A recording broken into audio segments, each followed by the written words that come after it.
Hey there everyone, and welcome to a new video with a little bit late overview over my favorite games of the Gamescom that, sadly, again, I missed because, well, I'm a dad. But it's not the fault of my kids. Don't misunderstand me there. In any case, let's start right off with the honorable mentions. So, first place of the honorable mentions is Inzoi, which honestly looks graphically stunning, and the character design is absolutely awesome from what we have seen so far. But, well, it's gonna be a long time before I get to see this, but hey, my wife and my good daughters are absolutely thrilled for it. Next up is Dune Awakening, a survival game set in and on Dune. Looks pretty interesting. They take some liberties with the background material, but that's usually acceptable in most games. Acquaintance of mine works on this, so I have hopes that I might get my son into the beta. So he is thrilled for it. Next one is Neo Berlin 2087, cyberpunk-style game set in Berlin in 2087, quite obviously.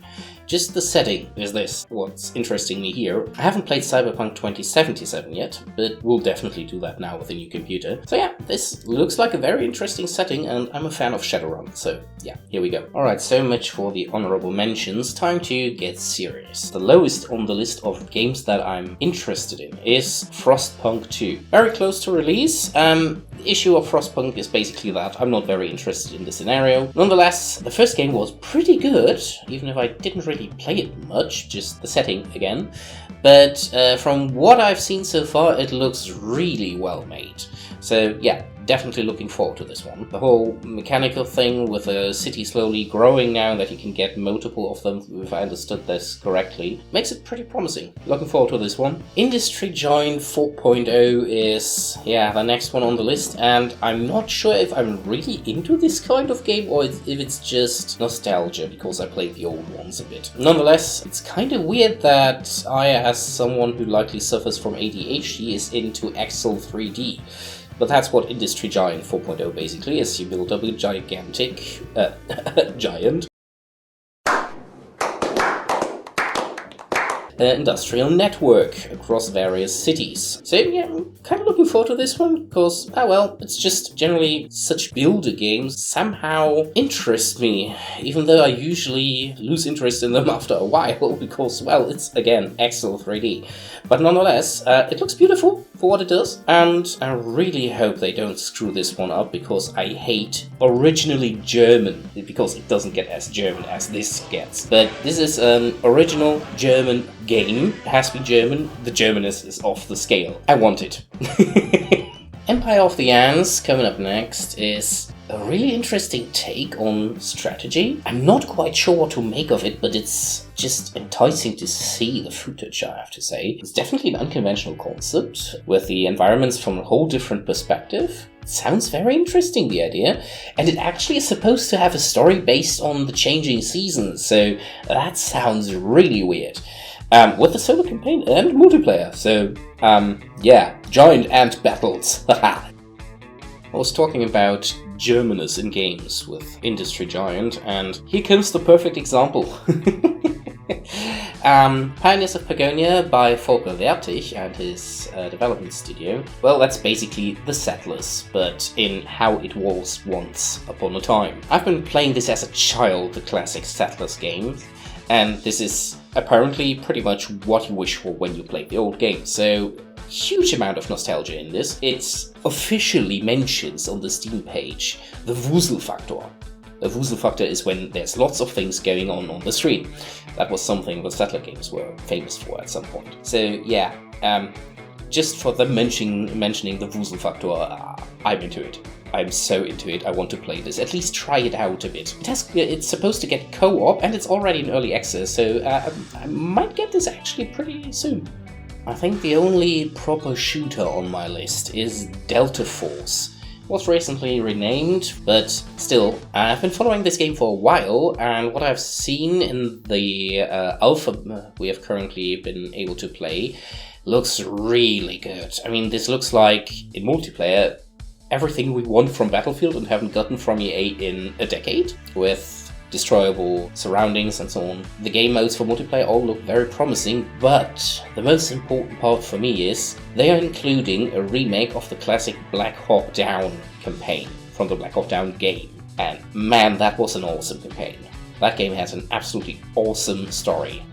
So interesting to relive that, and I would so love it to see that again in a game. Everything else is just, yeah, you can modify your weapons and vehicle customization, everything for multiplayer. Yeah, cool, I'm gonna play multiplayer a little bit and relive my old Battlefield days, probably. But the campaign, a single player campaign. Give me a good first-person shooter single player campaign and I'm all yours if it's a realistic game. I already mentioned that I'm into builder games, right? Endzone 2 is, I think, not from Germany, but it's a builder game set in the post-apocalyptic world. Yeah. I'm into Fallout, so this obviously interests me, especially since the building system in Fallout 4 gets on my nerves. So having a separate, proper building game set in this kind of setting is, yeah, very enticing for me. It's also already in early access, so I might take a look soon enough. It's mostly positive currently on Steam, so that sounds promising. There's Endzone 1, which I haven't played, I have to admit, just because I wasn't in the mood for it at the time. I might actually get this one while it's in early access, which is rare. I have to look more into it. But the whole setting, the graphics, everything looks very, very nice. And yeah, probably it's something for you too. I know this is sacrilegious of me to say, but I haven't played Stalker 1. And now talking about Stalker 2, with this, holy shit, this looks awesome, reminds me of Stalker 1. It sounds false, but I followed Stalker 1 in a different way at the time. My mother would have never allowed me to play it at the time, and once I had moved out, I wasn't into this type of game anymore for a while. So, yeah. Sadly, I missed out on this one. Stalker nowadays just is too old for me. But a new incarnation of it sounds really promising. Generally, it looks good. The setting is alternative and interesting to what we usually know in the West. I much prefer exploring impressions from other cultural areas a lot. And yeah, it's not too far out, so that's probably easier for me. Also, weapons and everything looks very interesting, and first-person role-playing games have a certain place in my heart thanks to the modern Fallout games. And not to mention Slava Ukraini.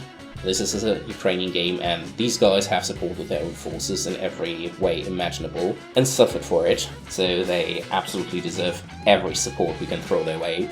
I'm gonna get this game, no matter if it runs on my system or if I like it, I'm buying this game. Also, it seems I have to get used to saying Chornobyl instead of Chernobyl, since Chernobyl is the Russian way of saying it. The more you know. I was really off with that first-person shooter statement, right? I just realized Stalker was first-person. Yeah, and Atomfall here is too. It's essentially a British take on the post-apocalypse Fallout style. That's interesting. It's basically, what if that certain nuclear power plant that had a slight emergency back in the day didn't have a slight but an absolutely massive emergency. So, open world survival Fallout style first person game in Britain. So you can club people with the proper version of the baseball bat. Sounds good. Yeah, next up is Commandos Origins, and I have to admit I've never really gotten along with this style of games. The Desperados games and the classic Commandos games didn't really fix me up. Contrary to the classic Robin Hood game, I love that one. I think it's the only of all these styles of games that I actually played through. I think it's on Good Old Games, so check that one out too. In any case, Commandos Origins looks interesting. It's the usual thing, you sneak your way through with a number of special ability-ridden characters, usually with pausing and then setting up the actions and coordination so you can knock out the Germans and sneak into their base and fulfill your mission. It's the return of a classic game, so it absolutely deserves me taking a look at it, though I don't expect any kind of realism here. Yeah, another one that is kind of a shame, huh? I haven't played Kingdom Come Deliverance 1, and now Kingdom Come Deliverance 2 is coming, which means I have to play Part 1. In any case, it looks beautiful, so hello for that. Kudos, it looks very realistic, as far as I know, the first game already was. Definitely worth a look. It's a role-playing game. again in first person, I just realized, damn it, I was wrong with that statement. Obviously, it continues the story of the first game. Not much more to say about this than it looks really, really good, and hopefully it's a good progression from the first game, so it's worth playing the first game to play the second game. It seems my selection of favorites now in hindsight is pretty riddled with nostalgia. Gothic 1 Remake is the next one up.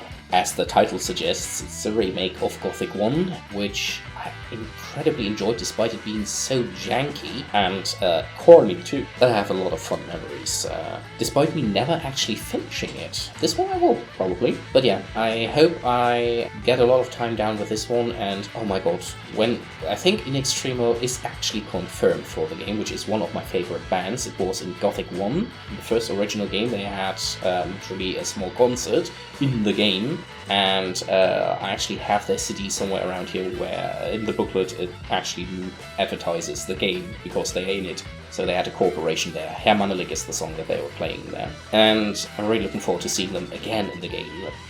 That's just awesome when one of your favorite bands is in the game. So yeah, slaying orcs and bloodflies and what else goes around. Looking forward to it.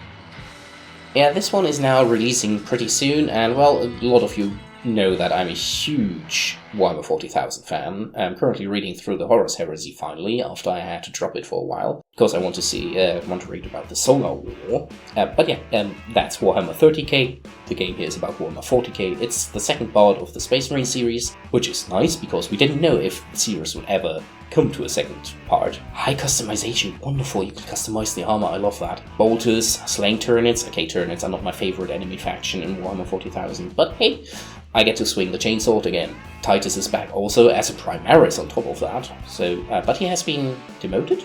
Will be interesting if there's any explanation for that, but nonetheless, hugely looking forward to it, and it's almost out, damn it, I need a new graphics card. Die Tyrannidenschweine sollen hier irgendwo in den Ecken lauern. Stahl kann mich aufhalten. Tyrannidenfleisch sicher nicht. So yeah, this choice is gonna be controversial. Assassin's Creed Shadows. I'm so happy about it.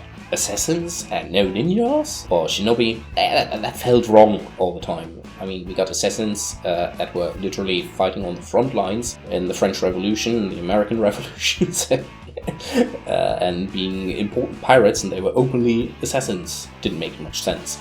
So getting this one is pretty cool. A lot of people were a bit angry about the choice of main characters and emphasis on characters, because one is a Japanese woman, that is obviously a shinobi, and the other, Yasuke, the black samurai as some call him. That status is a bit controversial, but nonetheless he's, in my opinion, the perfect character for this game.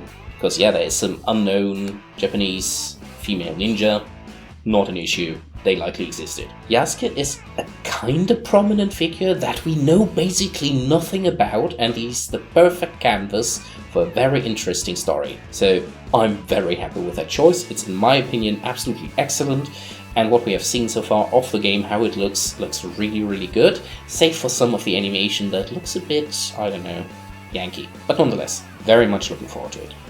About this one I have talked on stream, I think, a few times. I have been a supporter of their Kickstarter, so yeah, here is Darkest Files by Paint Bucket Games. I think I presented you with their last game already through the Darkest of Times, which was a World War II German resistance game. And Darkest Files is basically kinda a progression from that. You're now playing assistant to the state attorney that actually hunted down German war criminals in Germany after World War II. It begins at the end of the 50s. So the art style is pretty impressive. The gameplay that I have been able to play, there's a demo out, by the way, is pretty interesting. It's not exactly my thing, but the setting absolutely is. I think my wife is going to spend weeks on this. She actually played through the Darkest of Times, so setting is awesome, graphics are pretty cool, gameplay, for people who like it, is probably also pretty good, and the developers are incredibly kind and very knowledgeable on the topic, so I'm very much looking forward to this from a historical perspective. Huge thing I want to play. Civ 7 was kind of a surprise when it showed up. I'm a bit conflicted on it, but nonetheless it's a huge name on the list of games from the Gamescom, so definitely one of the top games there. The combat system is my biggest issue because it's basically, you can now pack up units and then spread them back out for the battle again. So we again have that hex field thing. Not a fan of that. I like Millennia more there, I think, and I think to a degree Humankind, but still, graphics are great. It will change a few things from back, especially Civilizations aren't Civilizations anymore, which is kind of weird for a game called Civilizations. But yeah, I'm a bit skeptical, but nonetheless interested.